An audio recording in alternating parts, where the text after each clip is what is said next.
All right. So, as you may know, I am currently in a car somewhere in the desert in Utah, and I wanted to pre record the two classes for Thursday. And so, this is the class I Am That by Sri Nisargadatta Maharaj. And if you remember last week, we were talking about some of the ways that he talks about his experience of what it is as an enlightened soul. He's outside of time. He doesn't see an accumulation of story from the past. He doesn't project story into the future. And, he's talking, his last comment to Sri Nisargadatta was that if Nisargadatta was in the West, meaning outside of his Indian context and outside the context of the philosophy of Vedanta, that people would think he was mad. And the last thing he says is, of course they would. He has no denial of that. To the ignorant, all they cannot understand is madness, right? So those things that don't fit into our premeditated cause and effect, our story and narrative of how things are, that we're constantly being told by the mind, that when there's something outside of that, we have nowhere to put it in our mind. We have no way of processing that, and so it just seems like madness to us. Somebody says there's no such thing as doership, and of course you're going to think that that's madness for quite some time. So he says, let them be as they are. This does not affect me and it doesn't affect them, and it's not a problem for anyone. He says, I am as I am for no merit of my own, and we talked about how lovely that is. That right there he's saying that his realization is not a matter of merit. It's not an earned thing. It's not the end of a process. It is the only effect with no cause. And so it comes purely from the grace of isness, the grace of the universe, the I am. So I am as I am for no merit of mine, and they are as they are for no fault of theirs.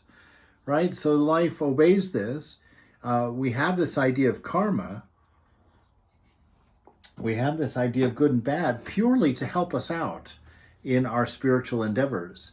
The idea of karma is a theory that is just to help us understand that we hold our destiny in our own hands, that this is the only moment you can work with, this present moment. Now, fortunately, it's infinite, so you only need one moment, but this is the one moment that is eternally existent, from which you can endeavor to shape your karma, to steer your destiny.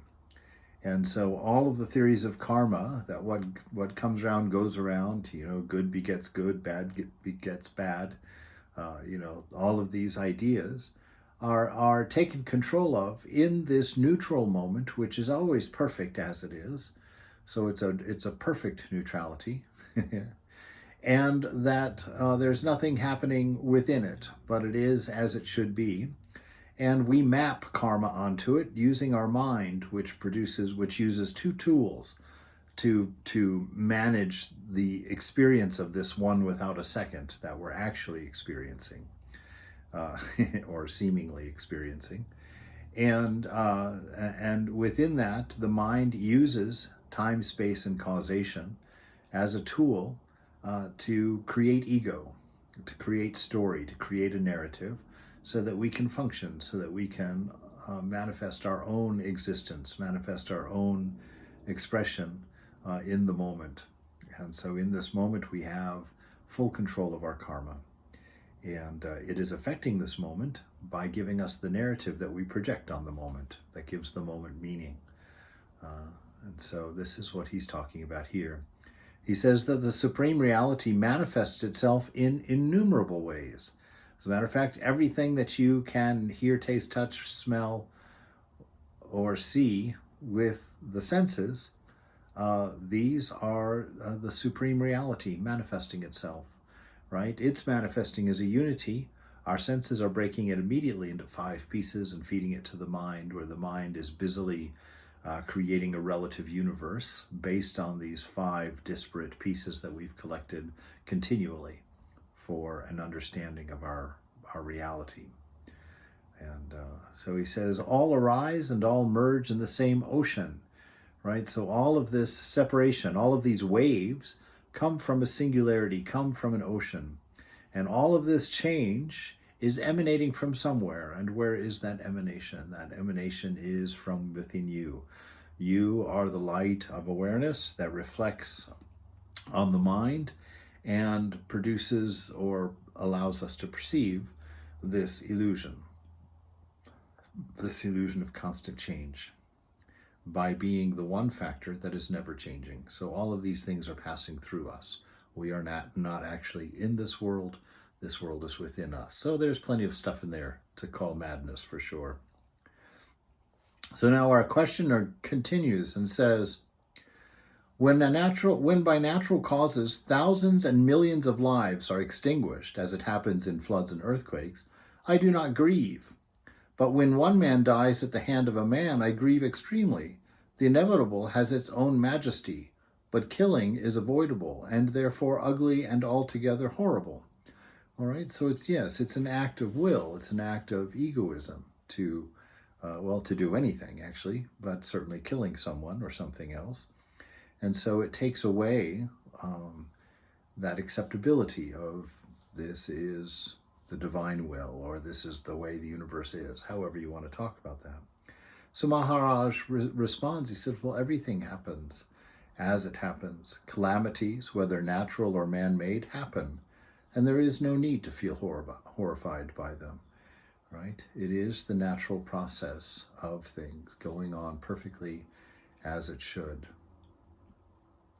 So I want to jump back up to that paragraph before, because I didn't quite end it, where he was saying that the source is all one, that there's this ocean within us containing all things in their pure potential, and that they get projected. And he goes on and he says that looking for causes and results is but a pastime of the mind, right? It's how the mind plays.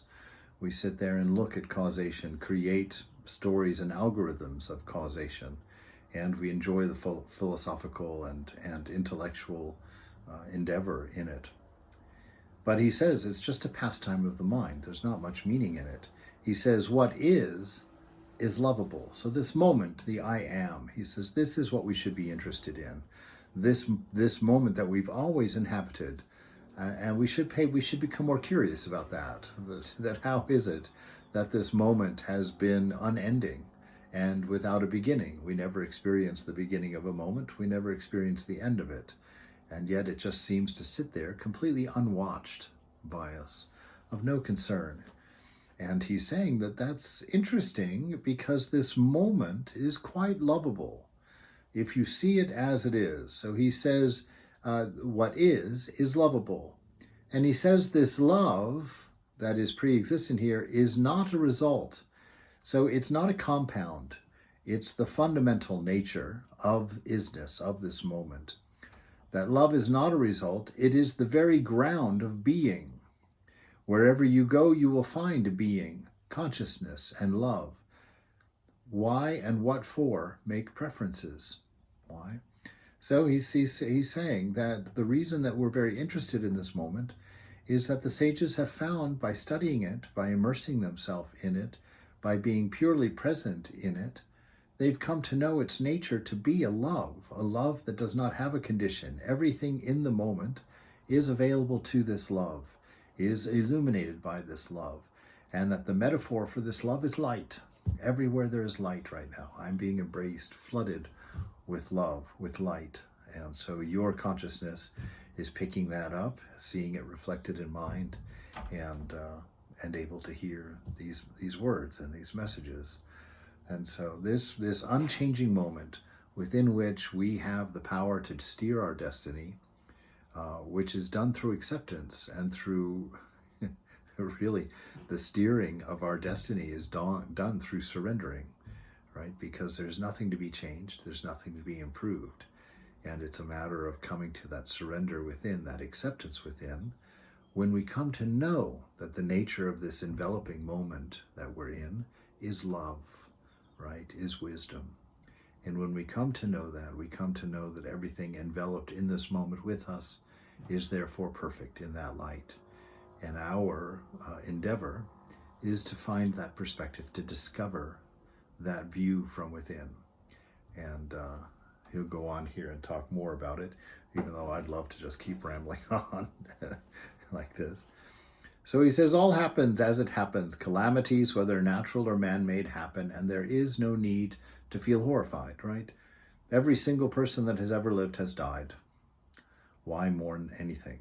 This is the natural way of life. There's nothing wrong. There's nothing sad in that event. And so the questioner comes back and says, well, how can anything be without a cause? Right? Because Vedanta posits that from the higher perspectives of consciousness, not necessarily from where we see the world just yet, but in time we will, that the higher consciousness, the sages, when they've lived in those higher levels, have said that really there is no doership on our part, that we're a puppet, that we're prompted by memories, prompted by samskaras, stored up narratives, prompted by our opinions of the moment, prompted by our identity as body, as mind, and fulfilling the needs of body-mind. And so really we are not free will deciding anything. We're being prompted and becoming enslaved to those promptings and fulfilling them one after the other continuously, these desires that are stacked up within us. And so the questioner is actually asking, well, how can anything be without a cause? Right? Because our desires have been the cause of everything. And so we're wondering, how can anything be without a cause? And Maharaj says, in every event, the entire universe is reflected, right? The ultimate cause is untraceable. So it means to say that if you remember the nature of the universe is a unity, a one without a second, that means it's impossible to pull any one thing out of that perfect containment of a whole that doesn't change everything else in the whole. Everything in there is dependent one upon the other. It is a perfect wholeness, a perfect harmony, a perfect balance, right? And in every moment, the entire universe is as it is because every micro element of the universe is where it is at the moment. And micro element there is undefined, a reflection, a sparkle of consciousness in the mind of the universe. So in every event, the entire universe is reflected. It's like when you look in a drop of water, you can see in it the whole environment that you're in, right? It takes it, kind of rounds it into a spherical shape. But in every drop, if you look at a bunch of drops on the petal of a flower, each one of them will have a copy of the entire environment, a reflection of the entire environment within them. And so they're saying that this universe is fractal in its nature, that it spins in on itself and that it exists in its entirety at every point. So in every event, the entire universe is reflected. The ultimate cause is untraceable because there's an infinite number of what are they called? What's that word? There's an infinite number of variables. There we go. An infinite number of variables in this moment. And so it's really untraceable in all of that. And it's really more so untraceable because it exists only in the mind. It's only a thought pattern that is saying that the external world, that creates an external world and describes it as such. He says the ultimate cause is untraceable. The very idea of causation is only a way of thinking and speaking. We cannot imagine uncaused emergence. This, however, does not prove the existence of causation. He says in another place that this causation does not exist, that it is, in fact, it's like the movement in a movie. It does not exist, right? There is no movement in a movie. That movement is pretended by your mind. When it sees one frame snapped and then the next one snapped up there slightly different, it measures that difference and it creates a narrative. It creates an explanation for why things are no longer the way they were in that first frame and why they're changed now in the second frame. Now, in reality, pay attention, because two frames of a movie, there's no causation in them. They're two independent frames of two pictures of the movie, right? And there is no movement, there is no change. They are both complete in and of themselves as pictures. But when your mind sees them in rapid succession, Sees the first one, stores it, sees the second one, sees difference, creates narrative, which is the movement that you perceive in the movie. It creates a narrative for that movie. And it does that purely by your samskaras, by your past experiences, and by your own narrative of the world. That's how you recognize different arrangements of colors as being people in your movie, how you can arrange different colors as being dogs and skies and cats. You're mapping all of that by your mind, saying, oh, that looks like what I've seen when I saw a sky. Oh, that looks like a woman. Oh, that looks like a man. Oh, that's a relationship. And we talk about that because it's fascinating what's happening in the moment, and we are utterly unaware of it. And so spiritual life is not a covering up of reality with a pretense or a longing for something sweet and different like an imaginary friend. Spiritual life is about unmasking the moment and letting it to be exactly what it is without the limited story of the mind being projected on it. So we cannot imagine uncaused convergence. This, however, does not prove the existence of causation. He says ultimately what we call causation is merely repetition. And it's very interesting because if causation was there in its pure form, it would mean that you would always get the same result. But every physics class will tell you that we work in probabilities in this world, right? I asked the professor one time, I had a bowl right there on my lab table, and I dropped a ball into that bowl, and I said, now, does this mean that we cannot guarantee that ball will always drop into that bowl? And he says, well, the probability is very high that ball will always empty into that bowl. But there is the possibility that ball will not drop into that bowl, right? And so this idea of causation is really a learned phenomena constructed by the mind in order to exist in a moment that is constantly changing, that is never the same. And so to exist in a state of constant change, in a world of constant change, the mind grabs the moment, interprets it, and uses time-space causation to create a bubble of egoism around us that gives us a sense of doership, gives us a sense of control in this world, and gives us a means of grabbing the coffee cup by the handle, as it were. So our questioner goes on and says, well, nature is mindless, hence it's irresponsible. But man has a mind. Why is it so perverse?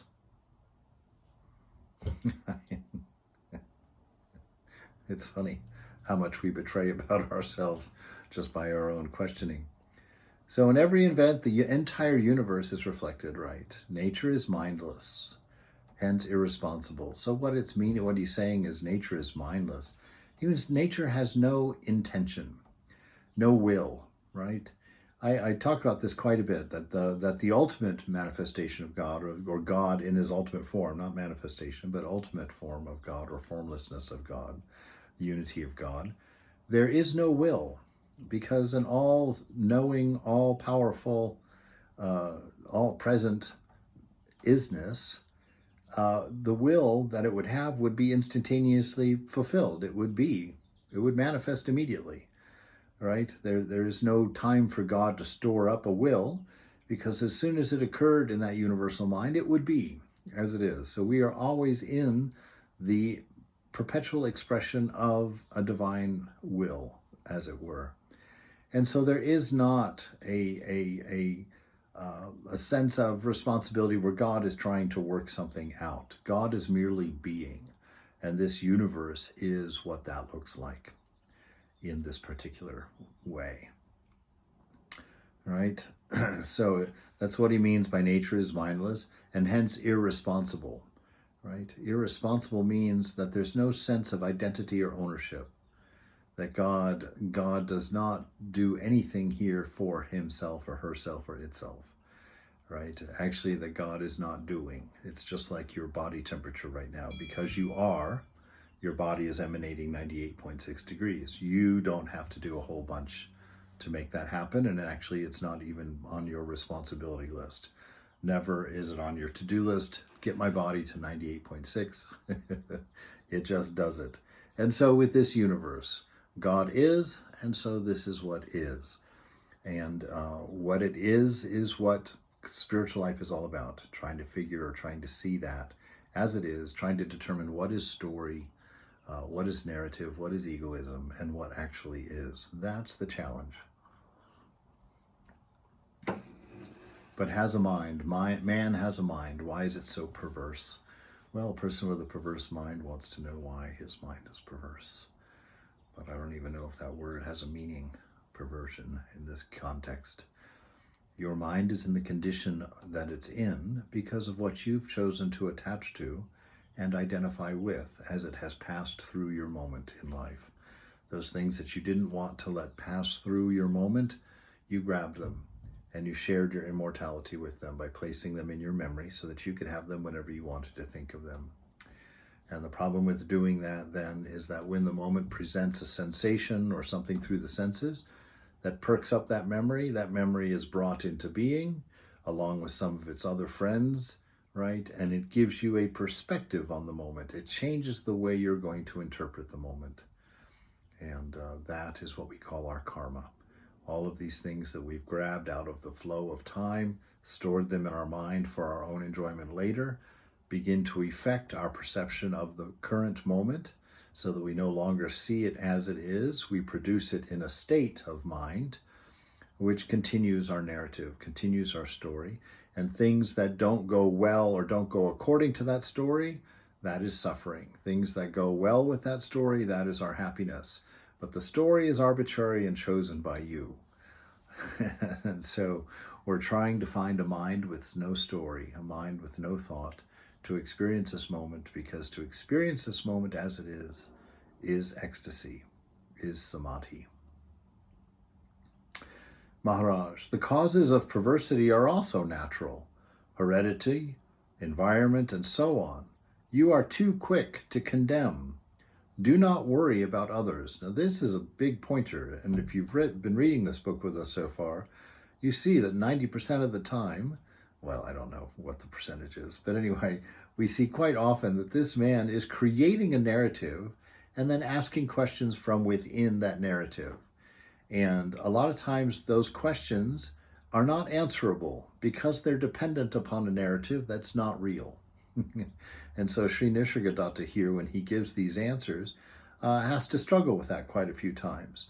So he's telling this gentleman, first of all, these things that you call perversity, they're natural, right? They're not these hair out, weird exceptions. That they are also natural, that they come from heredity, right? Either from birth or your samskaras, your past memories, right? From your environment, from how you're raised, from how rich your family is or isn't, what your race is, what your country is. All of those things are what produce the different conditions of our mind, and are what produce. And our part in that, if you want to insist we have one, it's just the choosing, the attachments. That one has something to do with me. That thought doesn't. That one does. Oh, I like that. Oh, give me another thought like that one. Oh, very nice. And now we're caught rushing down the stream. So the causes of this perversity, they're natural, hereditary, environment, and so on. You're too quick to condemn. You see, he's noticing this man has a state of mind from which he perceives the moment, and that state of mind is causing him to condemn things and to see things negatively in others, right? And we do this all the time. We make all kinds of statements. He likes to make statements about the West and what the Westerner is going to think about this, that, or the other. And we've talked a little bit how that's an absurdity. To talk about the other as a group, as if there is any such thing as other, that's a group that can be described or limited or given a set of attributes, it's temporary at best and unreal in reality, right? Because how many people do we actually know? Not that many. So how can any of us say that we know what Americans are feeling this way, Europeans are feeling that way? This is what people in power tell us in order to improve the likelihood that we'll listen to them. Well, everybody else is thinking this way, so it's you that's the problem, right? Get in line. So this idea of talking about others, justifying others, and wondering about others is useless because you will never have the information you need to answer those questions. So he says, do not worry about others. Deal with your own mind first. Right? That is the only mind you can change, the only mind that you have power and control over. Right? So detach it from things and come to a neutral point. Deal with your own mind first.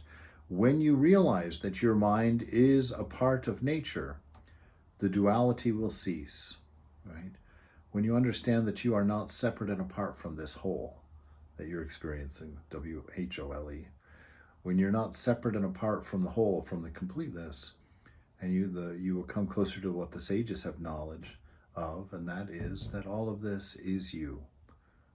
All of this. There's nothing separate from you. There is no internal world versus external world.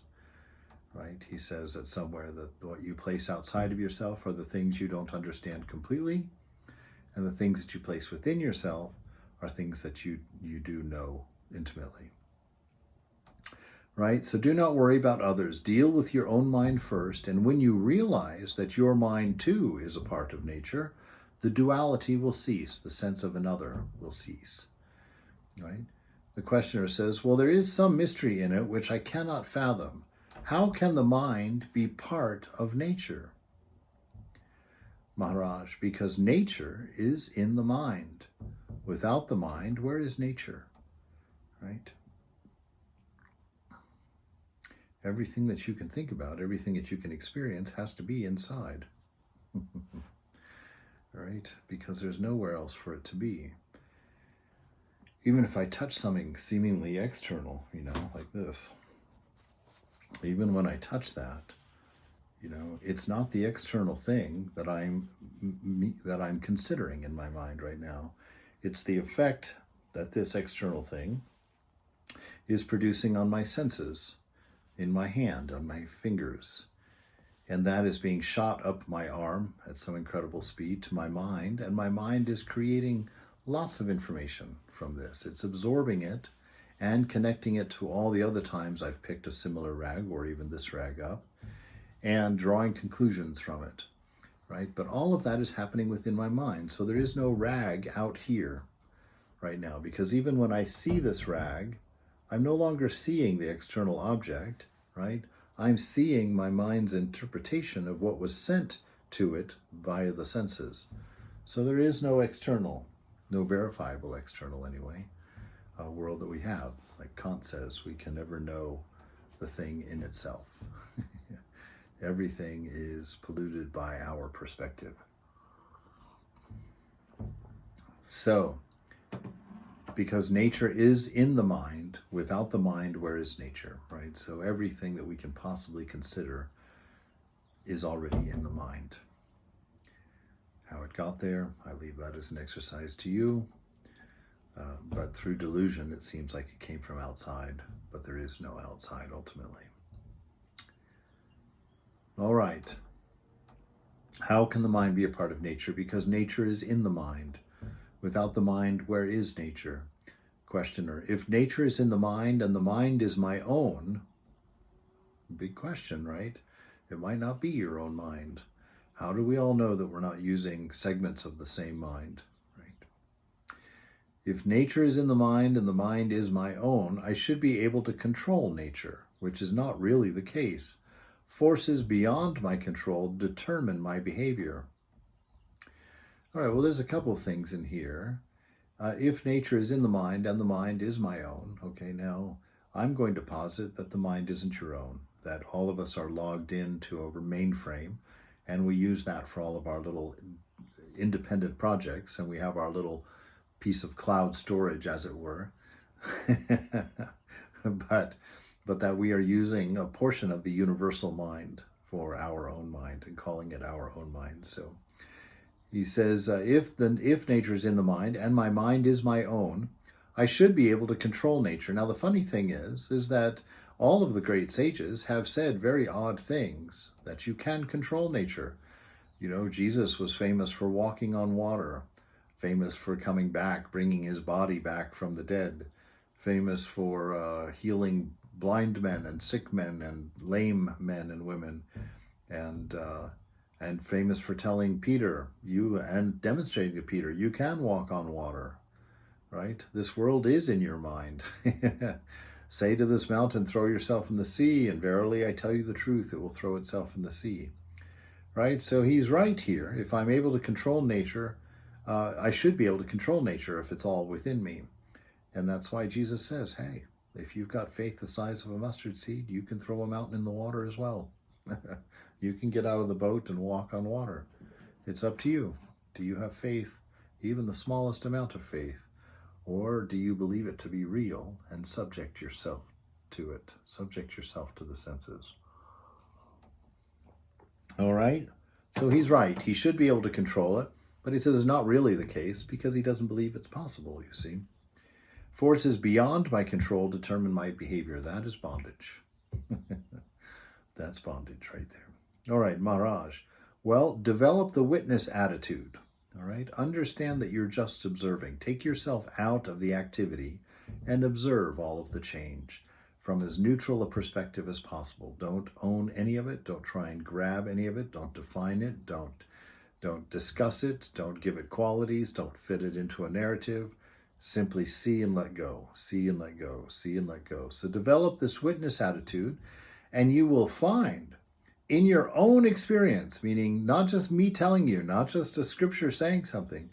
He says, develop this acute observation skill within, and you will find in your own experience that detachment brings control. The state of witnessing is full of power. There is nothing passive about it, right? Because this moment is the only place that things can be managed, where things seem to happen. And in this moment is where the infinite power is. And so to be carefully observant, by deciding on what the narrative is, you actually decide the narrative of the universe, and you create your own independent universe. All right, so the questioner goes on in a section here called Reality Cannot Be Expressed, chapter 42. The questioner, I have noticed a new self emerging in me, independent of the old self. They somehow coexist. The old self goes on its habitual ways. The new lets the old be, but does not identify itself with it. All right. Maharaj, well, what's the main difference between the old self and the new? Right? He's saying, where are you coming up with this sense of two selves within you? So what is the main difference between them? Well, the questioner says, the old self wants everything defined and explained. That's the ego self, actually. So let's call that ego self. The ego self wants everything defined and explained, right? So it has to put constant sets of boundaries on everything. It has to find the causes so that it can take control of the effects and know them. So the old self, the ego self, wants everything defined and explained. It wants things to fit each other verbally. The new does not care for verbal explanations. It accepts things as they are and does not seek to relate them to things remembered. This is the self beyond ego. This is the true nature, right? This is Satchitananda, that thing that is of the nature of love, wisdom, and being. And it's not interested in explanations. It's not interested in mind in its natural self. It is everything in its natural self. It accepts things as they are, right? Because it has nothing to oppose the moment with, right? Only ego can oppose the moment, which means only ego can say the moment should be different. And when the ego says the moment should be different, then suffering arises. If the moment can be accepted as it is and recognized as perfect, then knowledge of who you really are is necessary. You have to know that you're not body-mind in a meaningful way. So it accepts things as they are and does not seek to relate them to things remembered. It doesn't create narrative, explanation, storyline for life. It doesn't do that. It stays free in the moment, unencumbered by a calculation or a consideration. Maharaj, are you fully and constantly aware of the difference between the habitual and the spiritual? What is the attitude of the new self to the old? Right? So Maharaj is asking, as this witness, are you fully and constantly aware of the difference between the habitual and the spiritual, right? Between the ego self and the free self, the Atman. What is the attitude of the new self toward the old? Well, this will be interesting.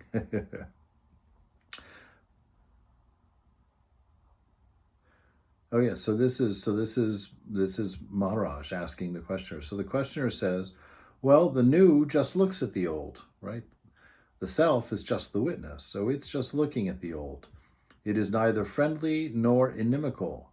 It just accepts the old self along with everything else, right? Because the true self just sees everything as thought and places them all on the same level of importance. Everything is as it is. And then through that detachment, it can see the nature of it, right? Through an idea of itself that's separate and apart, it can see the harmony of it. It can lose the fear of it. It can create and generate that acceptance of it. Right. So the new just looks at the old, the questioner says. It is neither friendly nor inimical. It just accepts the old self, the ego self, with everything else. It does not deny its being, but does not accept its value and validity. Okay. That's getting pretty close to enlightenment if this second self is actually forming within this guy. So Maharaj says, well, the new is the total denial of the old, right? For the new to be able to be itself, it cannot be predefined by the old, right? So this moment has to be fresh and full of its own potential. It can't be whittled down by the past. You always have the choice of non-repeating, of not obeying your habits, as it were.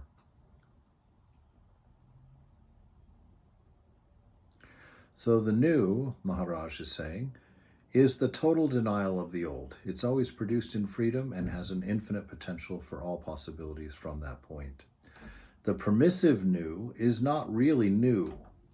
It is but a new attitude of the old, right? So it is the mind that creates the sense of difference, because we know the ultimate truth is one without a second, an absolute unchanging reality of the nature of love, wisdom, and being.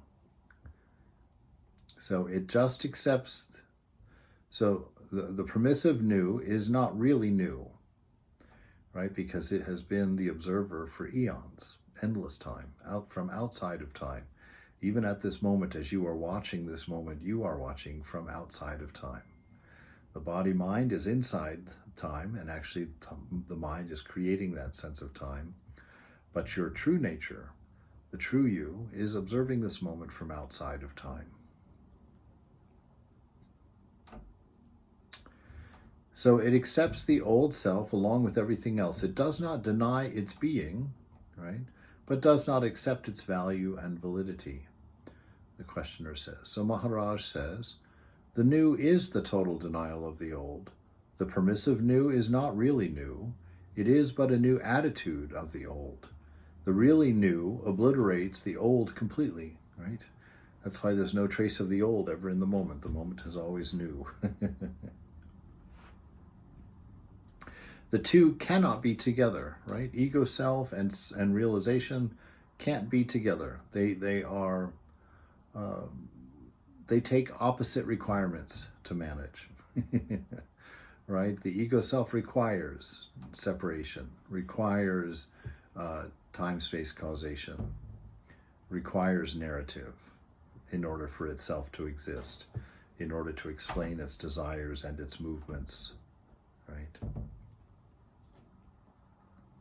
So the two cannot be together. Is there a process of self-denudation, a constant refusal to accept the old ideas and values, or is there just mutual tolerance? What is their relation? Right? So he's really interested in this duality, this broken space that the questioner is creating his question from. where he sees in himself two people, a being that's continually new, that accepts everything as it is and requires nothing changed, which is the enlightened Atman perspective, or the other self, which is the ego self, boundaried and limited by everything and subject to story, subject to mind. And so he said, so Maharaj is asking him, so apparently these two selves cannot be together.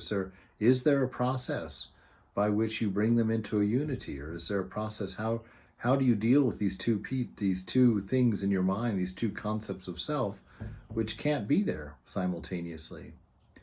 He says the two cannot be together. Is there a process of self-denudation, a constant refusal to accept the old ideas and values, or is there just a mutual tolerance? What is their relation? The questioner says, well, there is no particular relation. You're not allowed to have something without a relation in a relative world, you know? So the questioner says, well, there is no particular relation. They just coexist. Maharaj, when you talk of the old self and the new, whom do you have in mind? See, what he's actually doing is becoming the voice of discernment, right? He's teaching us how we should be observing our own thoughts as the witness and asking these kinds of questions to find out what is real, what is true in there, and what is just a figment, a story that's only true because other things are considered true. Right? So when you talk of the old self, whom do you have in mind? As there is continually in memory between the two, each remembering the other, how can you speak of two selves? Right? So each one is mapped out in memory. That's how you recognize them. Oh, this self, I'm in this way. Oh, this one has those attributes. Now I'm that way. He's saying, how can you say that there's two of these things when there's a singularity of memory that's being accessed to tell you about the two things? Right, so he's giving us a way of perceiving ourselves as one without a second here. Questioner says, well, one is a slave to habits, right? One is a slave to habits, and the other is not. One conceptualizes, the other is free from all ideas.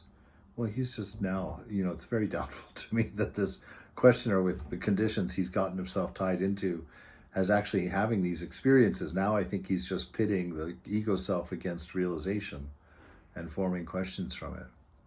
So because he's talking about one as the slave, of course, that's the one, the ego self, which is created by identifying with body-mind, and it is constantly in bondage. It's having to serve the body at every turn. It's having to serve the mind at every turn. So it's a slave to its habits. The other, the observer, pure observer, knows that nothing here has anything to do with it. Or everything has everything to do with everything, which would be the same perspective, but from the other option. You either back out of it or you push into it with your identity. Say that I'm none of this, I'm purely observer, or I am everything, right?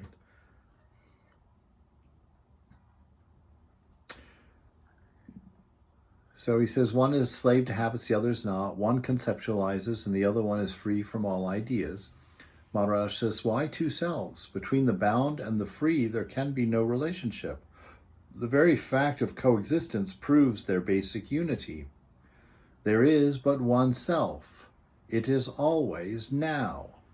What you call the other self, old or new, is but a modality, another aspect of the one self. The self is single. You and that self, and you are that self, and you have ideas of what you have been or will be. But an idea is not the self. Just now, as you are sitting in front of me, which self are you? The old or the new, right?